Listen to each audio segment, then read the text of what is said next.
एक विषय में हम लोग बात कर रहे थे और वो विषय अधूरा रह गया था। और वो विषय जो था वो ये था, the key to overcome temptation, है ना। हम परीक्षा या प्रलोभन के ऊपर विजय प्राप्त करने के लिए, है ना, एक कुंजियों के बारे में डिस्कस कर रहे थे। और हम लोगों ने अलग अलग श्रृंखलाओं में से, अलग अलग सीरीज में से होकर गए हैं बीते दिनों में। हम लोगों ने वंडरफुल वर्ड्स के बारे में, है ना, आश्चर्यचकित या बहुत चकित कर देने वाले शब्दों के बारे में जाना था। जो क्या थे, जो असल में ये थे कि हमारे शब्द केवल हम बोलते नहीं है, परंतु क्या करते हैं, बोल देते हैं। वो एक सीरीज पवित्र आत्मा ने बीच में हृदय में दी थी, तो इसीलिए ये चीज एक डिसकंटिन्यू हो गई थी। But will gonna finish it up, हम लोग इसे वाइंड अप करेंगे। और हम लोगों ने जैसे सीखा था बीते दिनों में, है ना, हम लोगों ने, मैं वापस से एक क्विक रिव्यू के साथ में जाऊंगा, क्योंकि आज इस ओवरकमिंग टेम्पटेशन सीरीज का ये लास्ट संडे रहेगा और उसके बाद में हम लोग फिर आगे बढ़ेंगे।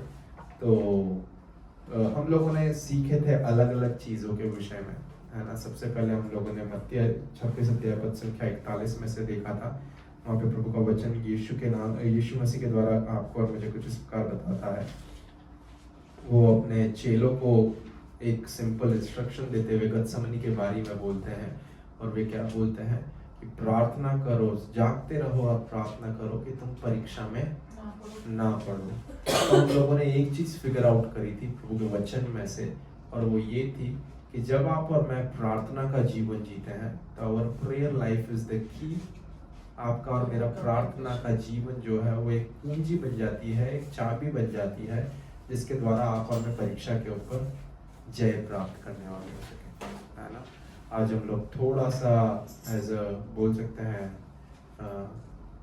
स्लो साउंड करें या जो कुछ भी एक, है ना, प्रॉपर बहुत टीचिंग वाले मोड में रहेगा, परंतु हम लोग कुछ चीज़ों को, कुछ अंशों को देख रहे हैं, प्रभु के वचन में से कुछ डीप इंसाइट्स को देख रहे हैं, जो आपको और मुझे मदद करेगा इस चीज़ को समझने में कि एक मनुष्य, क्योंकि देखिए बहुत क्लियर सी बात कह रहा हूँ मैं, है ना, कि आज मसीहत में आप और मैं, हम विश्वासी लोग कितने ही आगे क्यों ना बढ़ रहे हैं, है ना। हम लोग 10 साल, 15 साल, 20 साल, 25 साल, है ना, इवन हम लोग फुल टाइम मिनिस्ट्री में भी आ जाते हैं। बट एक चीज़ जो हर एक विश्वासी का मसीहत में पीछा नहीं छोड़ती है, वो है परीक्षा, है ना। ये जो परीक्षा जो रहती है, ये हर एक स्टेजेस में, हर एक लाइफ के फेजेस में, अलग अलग रूप में जो है हर एक विश्वासी के जीवन में एक एज अ चैलेंज आती रहती है। तो this temptation is common for every believer, you can not escape temptation. आप और मैं क्या कर सकते हैं, हम इस परीक्षा के ऊपर छलांग नहीं लगा सकते। We need to endure temptation, even that is what the apostle Paul also says, है ना, कि आप और मैं, हम सबको परीक्षा, परमेश्वर परीक्षा इसलिए देता था कि वो उसकी, हमारी सहन शक्ति और क्षमता के अनुसार हम उस परीक्षा को झेलने वाले, उससे सामना करने वाले हो सके। तो टेम्पटेशन हर एक के जीवन में रहेंगे, परीक्षाएं हर एक के जीवन में आएगी, परंतु वो हमारी सहन शक्ति और हमारी क्षमता के ऊपर है कि हम उसे कैसे बियर करके, उसका कैसे पलट के जवाब दे सकते हैं।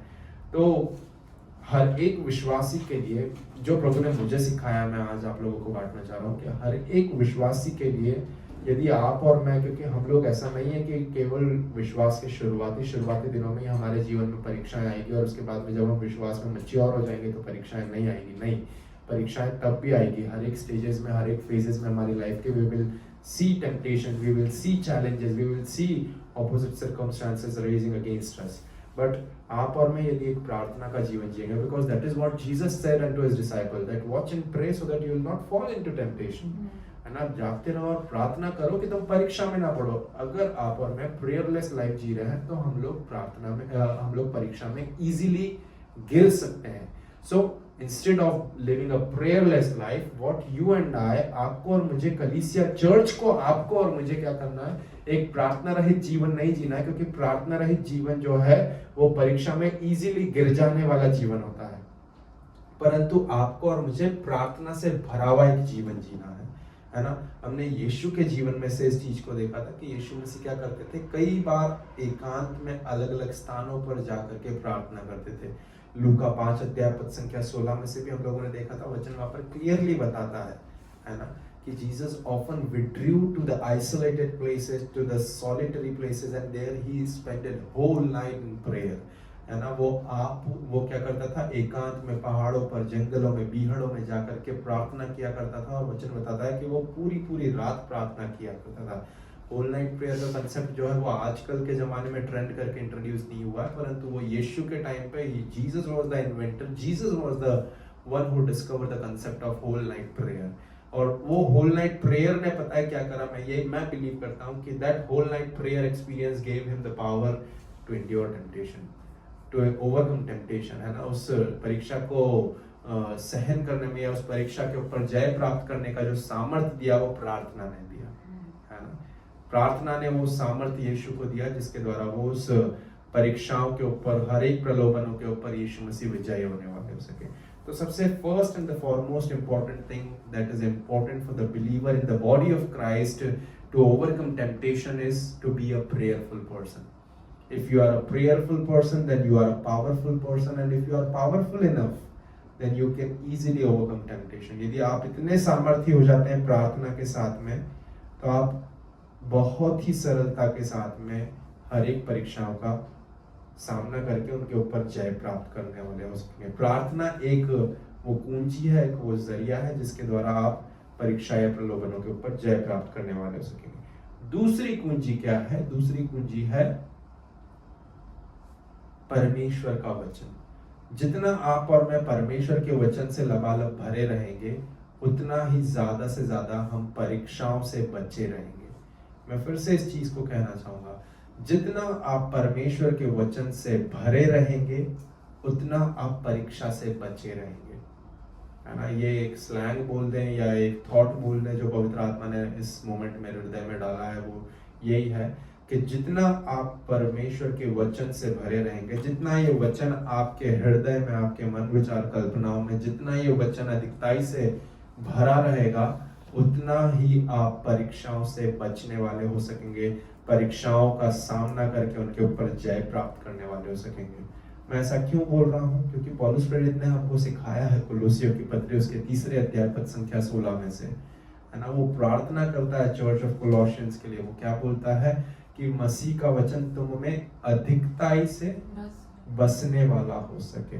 Let the word of God dwells in you richly in your every aspect, in your heart, your spirit, your soul, your body. परमेश्वर का वचन आपके हृदय में, मन, विचार, कल्पनाओं में, आपके हर एक आयाम, हर एक क्षेत्र में प्रभु का वचन अधिकताई से बसने वाला हो सके।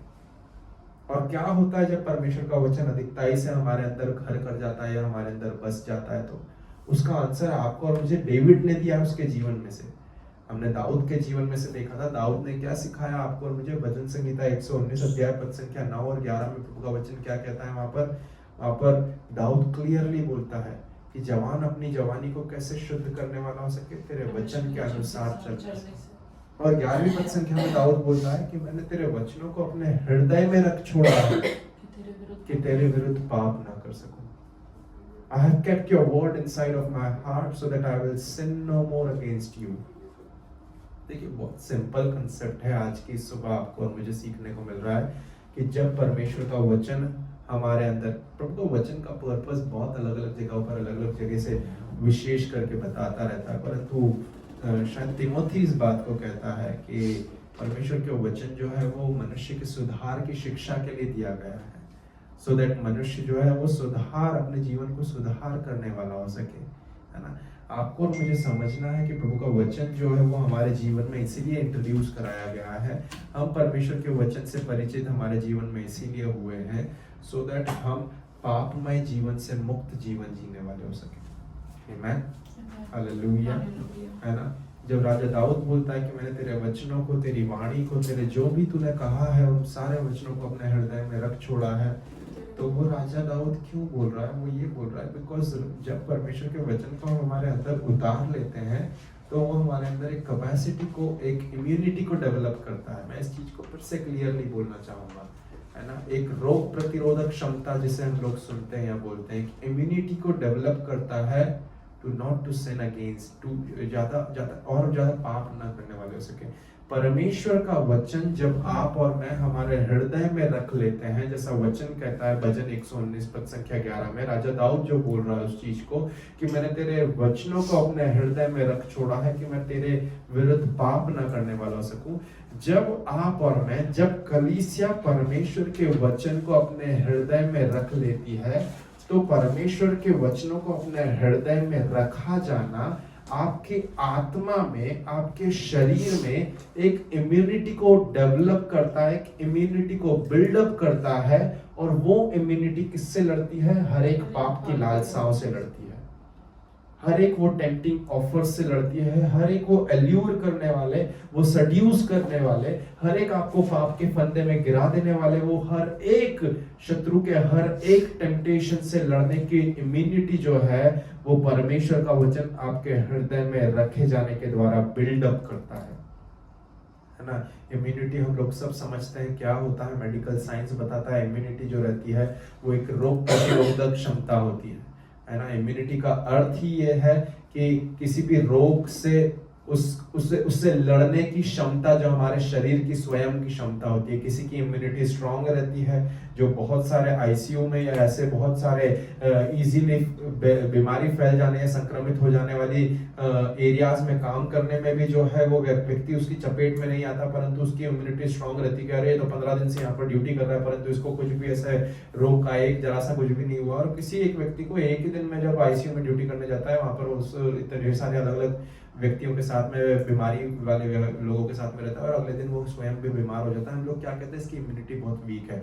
कोई बहुत जल्दी थक जाता है अपनी दैनिक दिनचर्या के कामों को करने में, बहुत जल्दी एग्जॉस्ट हो जाता है, अरे इसकी इम्यूनिटी बहुत कमजोर है। और कोई जो है वो पूरा 8-8, 10-10 दिन काम करता है फिर भी थकता नहीं है, उसकी इम्यूनिटी को हम स्ट्रांग बताते हैं। तो ठीक उसी प्रकार यदि हम पाप से पाप के ऊपर या प्रलोभनों के ऊपर जय प्राप्त करने के लिए एक इम्यूनिटी को बिल्डअप करना चाहते हैं, यदि आप चाहते हैं कि आपके अंदर एक ऐसी इम्यूनिटी बिल्डअप हो कि जिससे आप प्रलोभनों में या परीक्षाओं में गिर ना जाएं, तो जरूरी है आपके और मेरे लिए कि हम भजन संहिता 119 पद संख्या 11 को जीने पाए।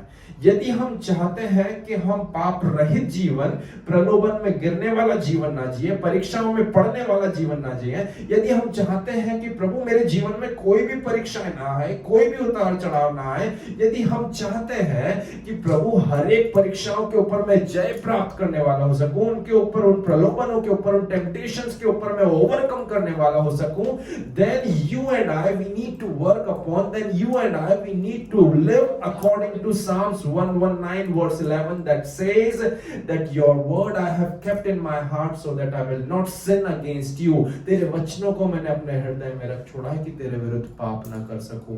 यदि हम चाहते हैं कि हम परमेश्वर की आज्ञाओं के, परमेश्वर की इच्छाओं के विरुद्ध पाप ना कर सकें, तो प्रियो हमारे लिए जरूरी है कि हम परमेश्वर के वचन को हमारे हृदय में उतार लें, सो दैट वो वचन हमारे हृदय में उतरने से एक ऐसी इम्यूनिटी को डेवलप करे, बिल्डअप करे कि हम पाप में, प्रलोभन में, परीक्षा में इजीली ना गिर जाए।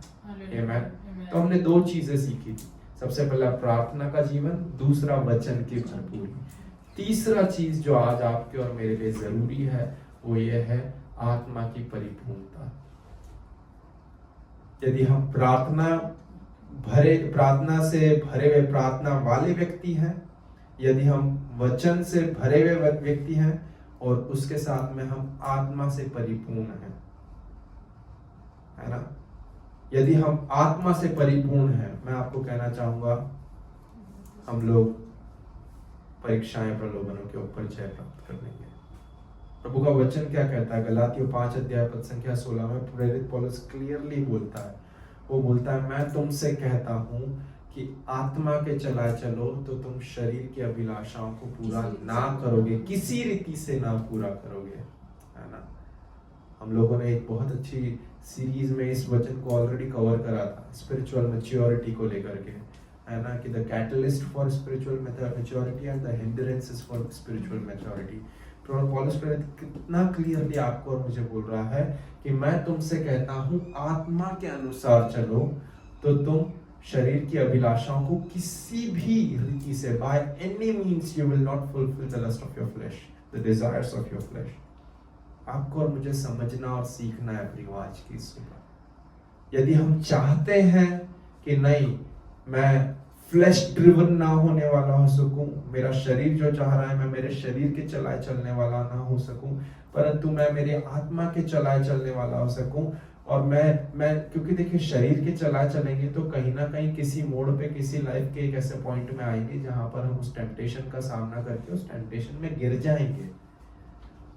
बट यदि हम आत्मा के अनुसार चलेंगे तो वचन क्लियरली बोलता है, वहां पे वचन क्या बोलता है कि मैं तुमसे सच कहता हूं कि तुम, क्या बोलता है, मैं तुमसे कहता हूं कि आत्मा के अनुसार चलो तो तुम शरीर की अभिलाषाओं को किसी रीति से ना पूरा करोगे, है ना।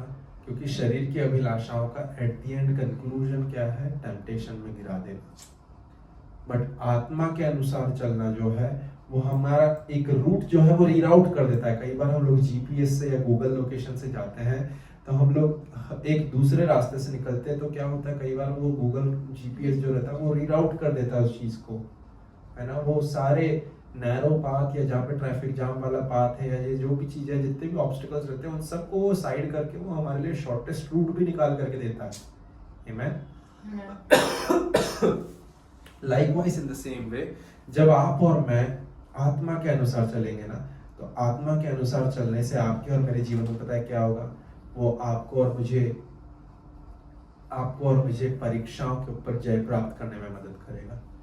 मैं इन तीन चीजों को पता है क्यों बोल रहा हूँ, क्योंकि इन तीनों चीजों ने सच में, अगर ये तीन प्रकाशन आपके और मेरे जीवन में उतर गए, यदि हमारे मन विचार कल्पनाओं में, यदि हमारे आत्मा देह प्राण में, यदि हमारे दिमाग ने इस कंसेप्ट को समझ लिया, यदि हमारे हृदय ने इस प्रकाशन को ग्रहण कर लिया कि प्रार्थना से भरा हुआ जीवन, वचन की अधिकताई और आत्मा की परिपूर्णता, यदि ये तीनों चीजें आपके और मेरे जीवन में है, तो फिर हम भले से इस संसार का बड़े से बड़ा प्रलोभन या परीक्षाएं भी क्यों ना आ जाए, हम उससे इजीली ओवरकम करने वाले हो सकेंगे। If you and I we are prayerful person, we are living a prayerful life, prayer life, हम एक प्रार्थना का जीवन जी रहे हैं, we are enriched and being rooted with the word of God and we are full of the Holy Spirit. If we are working upon these three areas, then we are easily able to dodge and overcome each and every single or even the largest temptation in our life. Why? Because Jesus was living these things. यीशु मसीह इन तीन चीजों के ऊपर primarily focus करके रह रहा था और जी रहा था। हम यीशु के जीवन में से यीशु को अपना एक रोल मॉडल मानते हुए सीख रहे हैं इन सब चीजों को, और हमने यीशु के ही पास में से इस बात को सीखा था कि जीसस ने जब इस पृथ्वी पर परीक्षा को ओवरकम करा, प्रलोभनों को जय प्राप्त करा, तो उनके पास में ये तीन चीजें थी। सबसे पहला लूका 5 अध्याय पद संख्या 16 इस बात का प्रमाण देता है आपको और मुझे। वो बोलता है कि यीशु हर एक बार, कई बार अकेले एकांत स्थान में जाकर के प्रार्थना करते। That means he was a prayerful person. Next to that वचन बताता है यूहन्ना 1 अध्याय पद संख्या 14 में कि वचन देहधारी हुआ और हमारे बीच में डेरा करा और हमने पिता की महिमा ऐसे देखी जैसे इकलौते की। तो ये चीज आपको और मुझे इस बात की पुष्टि देती है, करती है कि यीशु मसीह वचन से परिपूर्ण था। इंग्लिश बाइबल बोलती है word became flesh, the word became a living expression. ये परमेश्वर के वचन का कोई शरीर रूप, आकार, नाक, आंख, कान, गला या कुछ भी है, एक चेहरा है। यदि इस वचन का एक चेहरा है तो वो यीशु है। आमेन, हालेलुया। हमको ये बाइबल जो है, ये बाइबल नॉर्मल किसी चेहरे से जैसी समझ में नहीं आती है। इसकी कोई रंग नहीं दिखता, इसके ऊपर कुछ भी चीजें नहीं दिखती, परंतु यदि इसका आप चेहरा इमेजिन करना चाहते हैं, यदि कल्पना करना चाहते हैं, तो इस वचन का चेहरा करना, इस वचन का एक फेस है और उस फेस का नाम यीशु है। हालेलुया, क्योंकि वचन यही बोलता है कि वचन देहधारी हुआ और हमारे बीच में डेरा करा। तो Jesus was a prayerful person and along with that he was full of word too. Amen. और उसी के साथ में यीशु मसीह एक ऐसे व्यक्ति थे जो आत्मा से परिपूर्ण थे। मैं 3 विषयों के बारे में आप लोगों के साथ में बात कर रहा हूं। ये 3 चीजें आपके और मेरे जीवन में यदि होगी, हम परीक्षाओं के ऊपर जय प्राप्त कर लेंगे। सबसे पहला प्रार्थना का जीवन, दूसरा वचन की पूर्णता, है ना, वचन की अधिकता ही, वचन में जड़ पकड़े रहना, और उसके बाद में तीसरा आत्मा की परिपूर्णता। यदि ये 3 चीजें हमारे जीवन में है तो हम परीक्षा और प्रलोभन के ऊपर जय प्राप्त करेंगे। यदि इन तीनों में से एक भी नहीं है, हम कहीं ना कहीं डगमगाएंगे, संघर्ष करेंगे और परीक्षाओं में गिरने लगेंगे। इसीलिए मैं आपको कहना चाहूंगा, प्रार्थना का जीवन जिए, क्योंकि यीशु ने प्रार्थना का जीवन जिया। वचन से भरे रहे, क्योंकि वचन, यीशु मसीह स्वयं वचन था जो वचन देहधारी हुआ, और उसके साथ में आत्मा से भी परिपूर्ण रहे। क्यों? क्योंकि वचन बताता है, लूका रचित सुसमाचार उसके 4 अध्याय पद संख्या 1 में क्लियरली अंग्रेजी बाइबल बोलती है कि Jesus was full of the Holy spirit. Hindi Bible बोलती है, फिर यीशु पवित्र आत्मा से भरा हुआ यरदन से लौटा और 40 दिन आत्मा के सिखाने से जंगल में फिरता रहा। जब यीशु मसीह टेम्पटेशन में होने को जा रहा था, जब यीशु की परीक्षाएं होने जा रही थी, see how he was prepared with prayer and he was prepared with prayer, he was prepared with word, and he was prepared with being full of Holy Spirit. He was about to get tempted by devil for 40 days and 40 nights, but how he was prepared?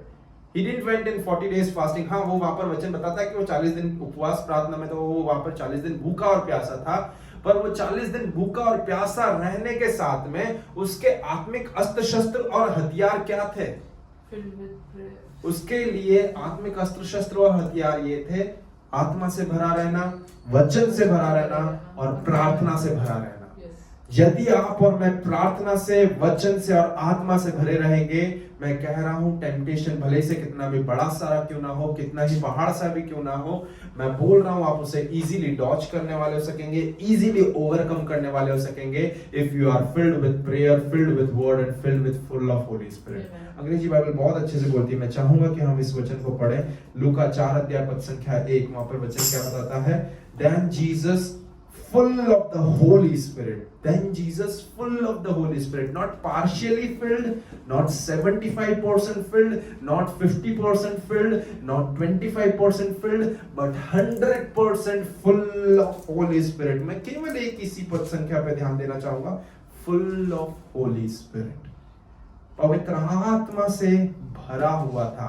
आधा दूधा नहीं भरा हुआ था, आधा आधा नहीं भरा हुआ था कि चलो थोड़ा सा भरा हुआ है, परंतु पूर्ण रीति से, संपूर्ण रीति से भरा हुआ था। क्यों भरा हुआ था? क्योंकि उसे मालूम था कि अगले ही पल परीक्षा में घिरने वाला है, अगले ही पल शत्रु उसकी परीक्षा लेने वाला है।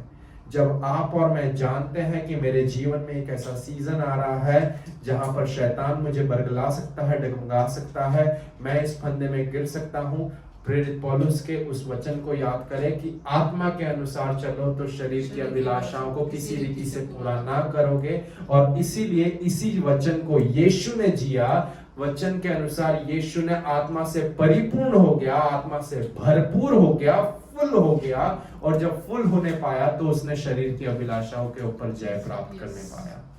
समझ पा रहे हैं आप इस चीज को? ये कंसेप्ट यदि हमने हमारे मन विचार कल्पनाओं पर उतार लिया ना, that we need to be full of the Holy Spirit, we need to walk in the Spirit so that we will not fulfill the desires of our flesh. अगर हमने इन सब चीजों को हमारे मन विचार कल्पनाओं में उतार करके जीने लगे कि नहीं, एकमात्र तोड़ बट्टा यदि मेरे शारीरिक अभिलाषाओं को, परीक्षाएं, प्रलोभनों के ऊपर जय प्राप्त करने का कुछ है, तो वो और कुछ नहीं परंतु आत्मा के अनुसार चलना और आत्मा के अनुसार जीना। यदि हमने इसके अनुसार काम करना चालू कर दिया, भले से कितनी भी अभिलाषा या वासना या जो भी चीजें हमारे सामने आएगी, we will be easily able to dodge and run away from it. We will be easily able to overcome that thing. इसीलिए तो प्रेरित पौलुस पहला थिस्सलुनीकियों 5वें अध्याय पद संख्या 17, 18, 19 में क्या बोलता है? 19वीं पद संख्या में क्लियरली पौलुस प्रेरित बोलता है, पवित्र आत्मा को ना बुझाओ। Do not quench the Holy Spirit. एक और अनुवाद बोलता है, do not suffocate. Do not suffocate the Holy Spirit. कई बार आप और मैं क्या करते हैं, हमारे शारीरिक कामों के अनुसार हम पवित्र आत्मा को सफोकेट कर देते हैं। We don't give the Holy Spirit that much room so that he can breathe within us, है ना? we do that. We can suffocate Holy Spirit by that. हम पवित्र आत्मा को हमारे शारीरिक कामों के द्वारा सफोकेट कर सकते हैं, but that's not what God wants. परमेश्वर क्या चाहता है आज आपसे और मुझसे? परमेश्वर केवल एक ही चीज चाहता है आपसे और मुझसे. जैसे यीशु मसीह ने एक प्रार्थना का जीवन जिया, जैसे यीशु मसीह वचन से भरा हुआ था, जैसे यीशु मसीह ने उसके साथ में आत्मा की पूर्णता के साथ में था, ये तीन चीजें यीशु के लिए हर एक परीक्षा के ऊपर जय प्राप्त करने की एक कुंजी बनी. तो हम जब यीशु को अपना आदर्श मानते हैं, जब हम यीशु का अनुसरण करते हैं, एक रोल मॉडल मानते हैं, एक रोल मॉडल कंसिडर करते हैं. If Jesus was a prayerful person, word field person and spirit field person, and that was the key for his life, that's how he has taught us as an example कि ऐसा करने के द्वारा आप और मैं परीक्षाओं के ऊपर जय प्राप्त कर सकते हैं. यदि हम इन क्षेत्रों में काम करेंगे, हम भी ठीक यीशु के समान परीक्षाओं के ऊपर जय प्राप्त कर सकेंगे. हम भी यदि प्रार्थनाओं का जीवन जिएंगे तो हम परीक्षा के ऊपर जय प्राप्त करेंगे. हम भी यदि वचन को अपने अंदर उतारे रखेंगे तो वचन हमारे अंदर एक इम्यूनिटी को बिल्डअप करेगा, जिससे हम पाप में या प्रलोभन में इजीली ना गिरने वाले हो सके. हम भी यदि आत्मा के चलाए चलने वाले हो सकेंगे तो शारीरिक अभिलाषाओं को किसी रीति से पूरा ना कर सकेंगे. क्यों? क्योंकि हम आत्मा से परिपूर्ण, हम आत्मा से भरे हुए रहेंगे. और हम जब आत्मा से भरे हुए रहेंगे तो हम आत्मा को, हमारे पवित्र आत्मा जो हमारे अंदर रहता है, जो हमारे हृदय में वास करता है, जो वचन कहता है कि क्या तुम नहीं जानते कि तुम्हारी देह पवित्र आत्मा का मंदिर है. जब हम उस आत्मा की अगुवाई और अनुयायी में ज्यादा से ज्यादा चलने वाले, उसके लिए ज्यादा से ज्यादा सेंसिटिव होने वाले हो सकेंगे, तब हम फिर उसे सफोकेट नहीं करने वाले हो सकेंगे. But that Holi spirit can deeply breathe within us. वो बहुत गहरी सांस हमारे अंदर होकर के, हमारे शरीर के अंदर होकर के सांस ले सकेगा, और किसी भी रीति से हम उस आत्मा को सफोकेट नहीं करने वाले हो सकेंगे. ये तीन चीजों के ऊपर काम करना चालू कर दे प्रियो. मैं बोल रहा हूँ, फिर परीक्षा या प्रलोभन किस खेत की मूली है? कौन माइका ला ले, या परीक्षा या प्रलोभन? फिर शैतान को उसकी दुम दबा करके भागना जरूरी हो जाएगा. फिर शैतान छुपता फिरेगा. क्यों? क्योंकि कलीसिया के पास में ये प्रकाशन ऑलरेडी पोर आउट हो चुका है. और वो क्या प्रकाशन है? वो ये प्रकाशन है प्रार्थना का जीवन, वचन की अधिकता या वचन में जड़ पकड़े रहना, और उसके साथ में आत्मा की पूर्णता. इन तीनों चीजों से जब आप और मैं भरे रहेंगे ना, हम भी यीशु के समान परीक्षा और प्रलोभनों के ऊपर जय प्राप्त कर सकेंगे. यीशु नासरी के नाम में, आमीन.